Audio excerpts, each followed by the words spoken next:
And so let's go back to this slide and let's start to put some numbers to this so we can really understand what happened. This rise from 64 to 69% created 5.5 million home buyers who could not afford the houses that they were buying by lowering credit standards. We had 110 million households in the United States. You raise the home ownership rate by 5%.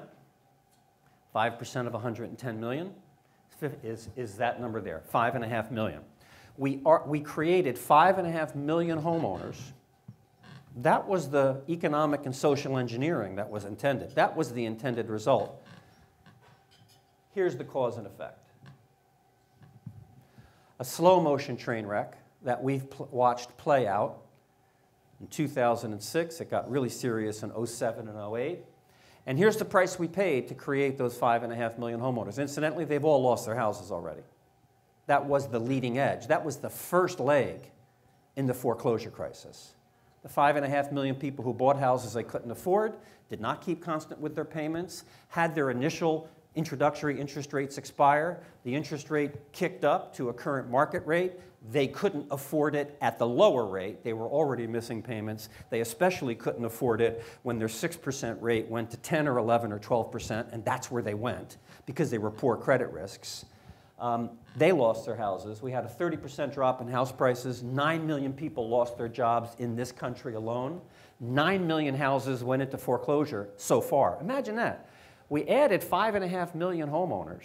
We created 9 million foreclosures. Sheer folly. We have 11 million houses in the United States today that are worth less than their outstanding mortgage balance.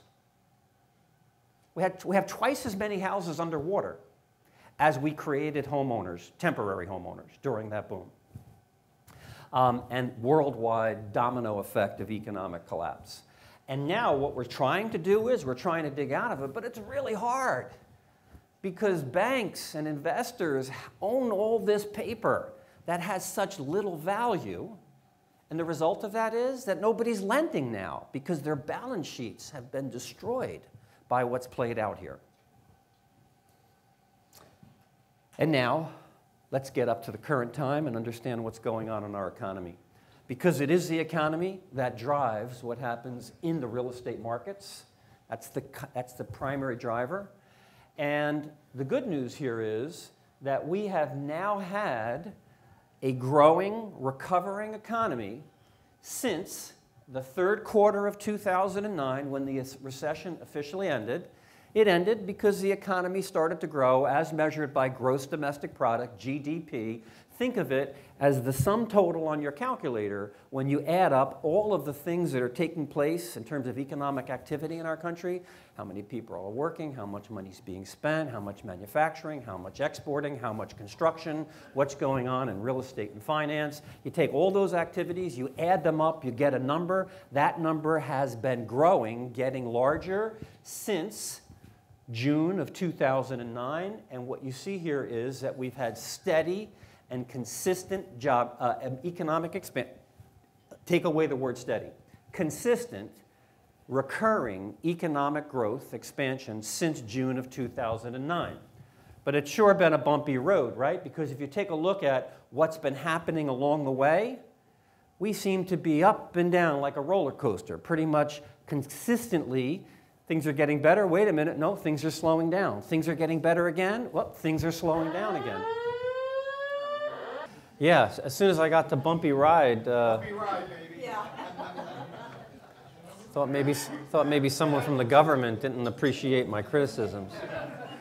Okay, so what we see here is that this economic recovery has been very inconsistent, and hence all the explaining that's going on. And one of the patterns that you're going to see here in the next series of slides ties into what we've been hearing in this presidential campaign. And incidentally,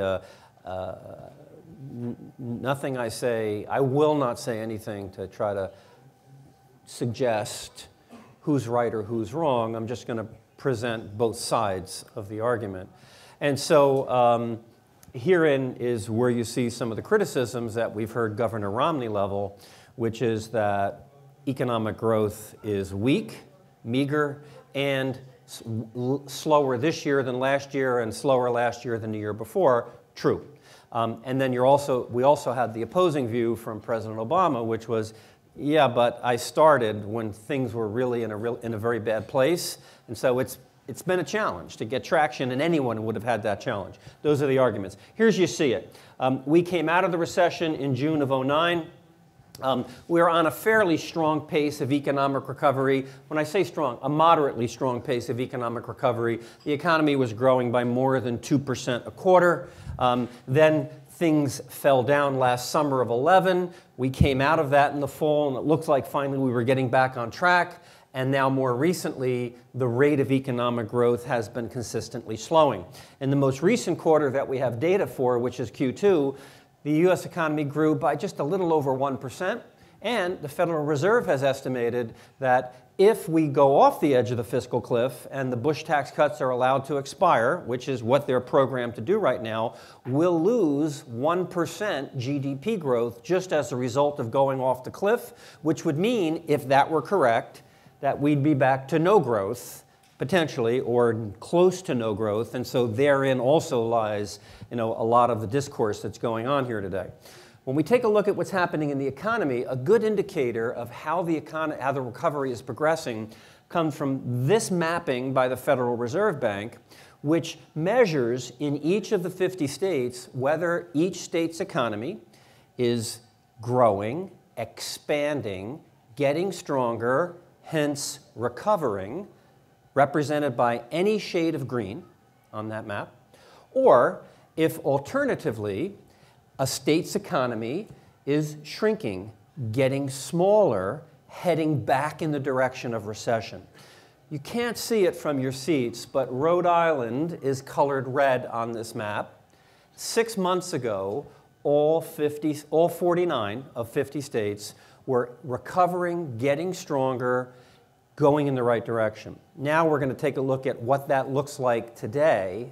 Today, 6 months later, you'll see that sections of the country are turning gray, which means no growth, and sections are turning reds and this sort of pink mauve color, which means that their economies are beginning to contract again, pointing in the direction of recession. So there's been a big change here over the last 6 months. In this state of New Jersey, the color remained unchanged both 6 months ago and today because the recovery has been holding in this localized state. So once again, you see this very bumpy ride, which is an inconsistent path that we've been on.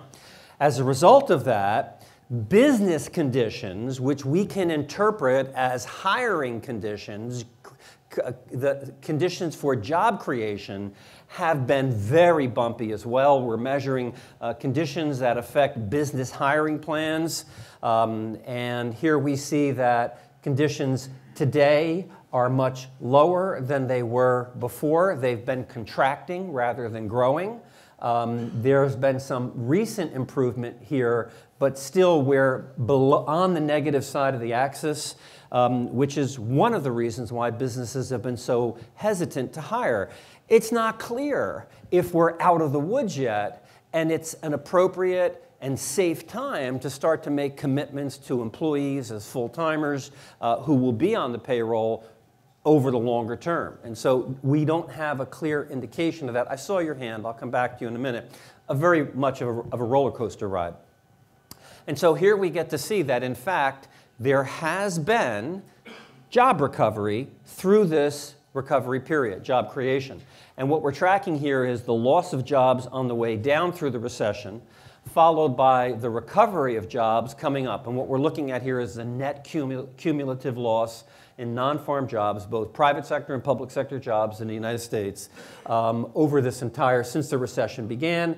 At our weakest point, we had lost 8.7 million jobs. And today we still have 4.6 million of those people who've not gone back to work. And so we've essentially recovered less than half of what's been lost. We'll talk a little bit more about that later on. Here, this is a very interesting slide because what we're looking at is the number of jobs that have been recovered in the United States on a quarterly basis, so on an every 3-month cycle. 3 months grouped together into a quarter. Once again here, what you see is the deepest stage of the recession where we were losing 800,000 jobs a month, going all the way back to early '09. You can see then that the losses subsided and the economy started to create jobs both at the national level and at the state levels, beginning in the first quarter of 2001, March of 2001. And since then, with the exception of 1 quarter of losses, we've had most months, nearly all quarters, with the exception of 1, that have essentially been recovering jobs. And so that we have this series of blue bars. Blue is good and red is bad. No political connotation associated with that. But to look at this a little more carefully, there's a couple of sub-trends I want you to see here. The level of job growth has been slowing recently. And more importantly, there is a dotted line. And incidentally, I'm going to figure out a way to get you a copy of all this. All right? I'm not sure how we'll do it yet, and I'll need to talk with Chuck about it. But we'll figure out a way to get you a copy. And so what you see here is this dotted line that's running across the slide. That dotted line represents the 600,000 per quarter job level. So what we're showing you here is what 600,000 jobs a quarter, or to put it another way, 200,000 jobs a month would look like. Why 600,000? What's the significance? Because we need to create 200,000 jobs a month, 600,000 jobs a quarter, to keep up with the growth in the labor force. Population growth is what we heard in Tuesday night's debate. It's actually not population growth, it's working age population growth. Every month, 300,000 young people start looking for their first job, and 100,000 baby boomers retire. So every month, the number of people who want a job increases by 200,000 people, which means we need to create 600,000 jobs a month in order to be able to lower unemployment significantly. And what you'll notice when you look at this slide is that we got over the $600,000 level only once, the first quarter of 2012, with 677,000 jobs gained. In every other quarter, we've come up short. And that's why we've had persistent and chronically high unemployment. Now, the unemployment numbers came out last Friday, and there was a lot of hollering and screaming that went on when they came out. Let me see if I can explain to you what the controversy was. If you remember, the job numbers for September came out on Friday, and it said that the U.S. economy added 114,000 jobs. Simultaneously, the unemployment rate was reported to have dropped from 8.1% down to 7.8%. And Jack Welch, the former CEO of GE, said, "Can't be." Let me tell you what he was talking about. In order for the unemployment rate to drop 0.3%, mathematically, we would needed to have created 677,000 jobs in September alone. And what the Bureau of Labor Statistics said was, we only created 114,000. So where's the disconnect? Obviously, there is one. Here's the disconnect. The payroll, the job creation numbers come from payroll records at the state level, which are rolled up to the national level because the states know what's being collected in payroll taxes from employers. The unemployment numbers are created entirely independently by the Census Bureau by picking up the phone and calling 60,000 people in the United States every month and asking them, "Are you working?" And the results of those 60,000 attempts, because if you're working, you're not answering the phone. The results of those 60,000 attempts are then modeled, projected, extrapolated to the entire U.S. economy, and with that, we get a measure of unemployment. Now, clearly what's lacking is that there is no one in the government who has the job of asking the question, how do we get that decline in unemployment with 114,000 jobs that are created? There's no reconciliation of the multiple approaches at the end as we apply in our business, because what we know better than anyone is that if your income approach comes up with $1 million and your sales comparison approach comes up with $500,000, something's wrong. It's time to go back and take another look at the analyses, right? That job doesn't exist in the government. And so that was the controversy.